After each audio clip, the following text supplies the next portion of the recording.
This can be a tough one, any way you want to look at it.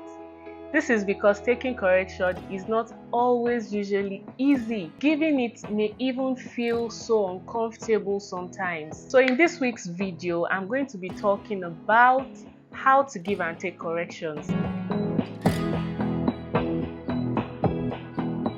Have you ever been corrected? If so, how did it make you feel? Were you upset or did you receive it well? I'll tell you this, receiving correction does not actually always feel good. Sometimes it could be painful. It can be very humbling. Proverbs chapter 12 verse 1 says, "To learn, you must love discipline.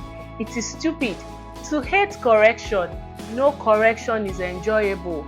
I know what it means to be corrected, especially when it looks like the person is not saying it the way she should say it.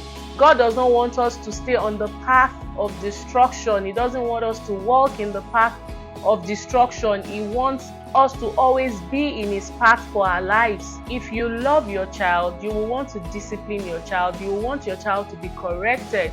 You would not want your child to go astray. Don't be discouraged when you are corrected, because ultimately God is trying to teach you something. He's making you a stronger person and a greater light. Receive His love. Receive His messenger, even when it doesn't sound like it. Someone says, "I don't like the way you talk to me. You just talk so harshly." Why not look deeply into the words of the person rather than the tone? Yes, I know some people can be very unbearable. They can correct you in a way that is hurtful, in a way that is painful. But what I'm saying is, the first thing you should do when you're being corrected is to listen to what the person has to say. Have there been trends? Did you truly do this thing and you were not supposed to do it? So that should be the first. Don't seek to attack whoever is correcting you. God uses people to align us when we make mistakes. As I prepare to end this video, you want to correct someone, seek to correct the person in love. Seek to correct the person with grace. Don't try to demean the person because you're angry. You can be firm yet graceful. Think about how you should communicate this. Ask for the help of the Holy Spirit to say it right. Ensure that your words will minister grace and not condemnation. If you love God, if you love people, then you will correct in love. You will. And you will accept correction.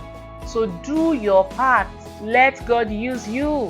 Let God change you as you learn how to give and take correction. So have you ever been in a situation where you had to give correction? Have you ever received correction and you felt like, "Oh no, what is this?" How did you handle it? What are your thoughts about this topic? How to give correction, how to take correction? I'd like to read from you, so please comment in the comment section. Share your experience with us. Let others learn. Like this video, don't forget to share, and ultimately please subscribe to this channel, and I'll see you in my next video. Bye.